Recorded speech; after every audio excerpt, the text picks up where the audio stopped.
Voici les produits que fabriquait Ecopla, des barquettes alimentaires en aluminium que vous achetez dans le commerce tous les jours. Cette usine était la seule en France à en produire. Aujourd'hui, les machines sont à l'arrêt, mais une poignée de salariés compte bien les faire repartir. Tous ces plats, je les ai montés, je les ai fait tourner, je les ai mis, je les ai refaits, je les ai réglés, je les ai montés.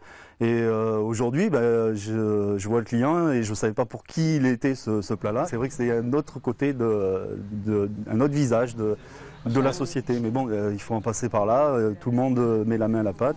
Car pour monter leur société coopérative, les anciens salariés ont dû reprendre contact avec leurs clients, s'assurer de leur soutien pour être désignés par le tribunal de commerce. Face à ses concurrents potentiels, la vingtaine d'associés a fort à faire. Lancer une plateforme associative tout d'abord, pour recueillir des fonds, entre 30 et 50 000 euros. Chaque jour, ces hommes et ces femmes reviennent dans leur usine pour se réunir et garder espoir. En fait, ça fait 28 ans que je travaille ici. Je suis passé par toutes les étapes de l'usine, conducteur de presse, monteur-régleur, préparation outillage, metteur au point, et puis j'ai fini au bureau d'études. Et puis, en fait, comme tout le monde ici présent, on y croit, quoi.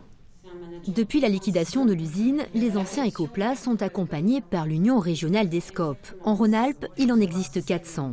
15% seulement sont des entreprises sauvées par leurs salariés. Un sacré challenge. Il faut repartir de zéro, comme une start-up. On a un savoir-faire, on veut travailler, on veut redémarrer. Il n'y a aucune raison qu'on ne puisse pas y arriver. Demain, on appuie sur le bouton Start, on est capable d'expédier, de produire et de servir nos clients. C'est désormais une course contre la montre. Le dossier doit être déposé le 24 mai avant minuit.